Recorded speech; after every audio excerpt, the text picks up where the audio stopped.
Hey, what's going on, guys? Oz here, and I got a match using the PP90. This is on Arkaden, and I am using the Quickdraw setup that I showed you guys in my helpful custom classes video. Getting tongue-tied there. But yeah, I know you guys wanted to see this one in particular, so I decided to show you. I am using focus instead of kick. I do alternate those two. I haven't really decided which one's, honestly a little bit better. Sometimes I'll use focus, sometimes I use kick, and I usually put focus on a lot of the maps where ooh, hold on, see this guy in the corner blow his ass up right quick, and I see up there in the window somewhere just waiting on that guy to pop his head out. But anyways, back to what I was saying. I use focus on some of the maps where there's not really too many long lines of sight, like bootleg, for example. You know how you have that area around B domination where it can be troublesome, and you might want to actually avoid that area if you're using a submachine gun.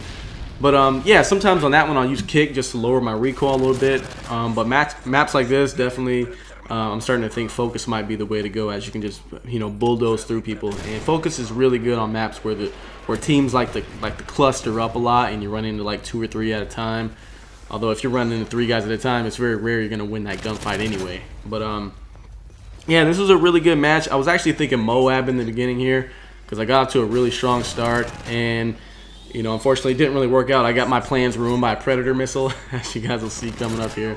But I want you guys to really pay attention to how I move throughout the map. I always tell you guys, positioning is everything. Your gun skill shouldn't really matter. It's all about where you are in relation to the enemy. Remember, classes in session part 1, I told you guys the spawns, and I told you, you kind of want to be careful how far you push up, because you can affect the spawn. And sometimes, the enemies, you wonder why you get spawned on top of. Well, it's because enemies do spawn in waves, and they tend to spawn around their team. And if you push up too far, they're gonna spawn, they're gonna run down a route together, and you're gonna run into like a couple guys, and you're not gonna be able to deal with them. Which is why you notice, I always try to pay attention to what my team is trying to do. Like right here, I see they're trying to push to the A flag. Normally, I would never do this. This is a death trap if you come this way. But I wanted to try to support what my team's doing while trying to make myself, not very vulnerable. So I decided to come back down this way. And the reason I'm trying to actually go this way is I want to make a move on the B flag at this point. But I know I can't make a move on the B flag because I don't have any teammates there with me. So, right now I'm on a nice little streak, and I'm just deciding, what, I'm going to wait it out. I'm going to wait till my team decides to make a move. Actually, the smarter thing to do right here, now that I actually look back on it, would have been to go outside towards the A flag, since, just a second ago I see my team pop out, spawn outside by the A flag. So I should have known immediately these guys are already here, spawning towards the back of B, since they do have the B flag. So I screwed up here, and by the time I realized to go that way, I get hit with a damn Predator, and it messed my streak up. But I finally get the right idea. I say, hey, all right, let me go back to what I planned on doing. So as we have the A flag, the easiest way to cat B is coming from the back of A and pushing up this way and gaining control over that bar area by B again, and controlling this middle section, which is exactly what I'm doing. Now, I told you guys also in my helpful custom classes that the reason why I even made this class was so I could start using my stun grenades. And maps that have a lot of strong choke points like Arkaden, they got these 3 parts in the middle coming from CDOM. Throwing stun grenades down those alleyways and then rushing through another alleyway to flank behind them is a strong tactic. And it's something that I've really gone back to. Black Ops, I did that a lot. I was constantly throwing stun grenades. But the thing with this game is, Modern Warfare 3, for whatever reason, they decided to slow down the grenade tossing. So the only time you can really chuck out a fast concussion grenade is, when you have quick draw on. So here it is. And I went to call my Predator, but I was like, oh shit, there's a guy right there at the barrel.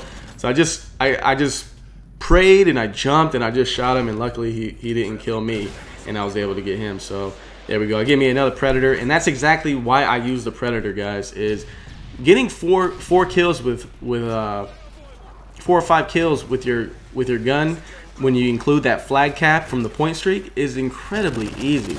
You figure you get 4 or 5 kills, you add another 1 or 2 kills after you get your Predator, assuming you get like 1 or 2 more kills with it. You've already got a Reaper. You get that Reaper, you're guaranteed the pay blow. And I see these guys are spawning over here in the back. Check this out. I killed one of those guys, get 2 straight 2 pieces, get a quad feed, or a quad, kill feed for myself. And the guy I killed spawns back there and he ends up killing me again. I'm just like, damn, all right. So here's another perfect example of using those stuns. I'm tossing the stuns and I'm getting hit markers, so I know to fade around towards the right side. And as soon as I turn the corner, I'll take a look, and there's like 2 of them already stunned, just standing up straight. So I end up killing them, and I get another predator missile. But yeah, guys, I had another question. My question to you guys is, I originally planned with class. The reason I haven't got class in session part 2 and 3 out for you guys for Arkaden is part 2, to be honest, I was lazy and I had a lot to do this weekend, so I completely put that off. But I wanted to make sure I did get some videos out, which is why you're seeing this in my last video. But the other thing is, for part 3, I plan on doing strategy. Now, you guys gotta understand, on every single map that I do, part 1 is gonna be the spawns, and part 2 is gonna be my power positions and, you know, the counter lines of sight to them. But part 3, what I plan on doing was showing you guys the strategy, like talking about the best classes and the best weapons to use. But does anyone have a better idea? What would you want to see? And please use your brain, you know, don't say something retarded that you want to see, like something like completely easy, like that'll take maybe like 30 seconds to talk about. But what type of topic would you want to see? Are you guys okay with seeing, you know, me, because I don't really know how to show this in the video, but how do you want me to show you guys the strategy? How do you want me to show you the weapon? I don't really want to go and get gameplays, because that's just going to delay the whole series and stuff. But give me some hints down below as to what you want to see. Be sure to check out these other videos too. Peace.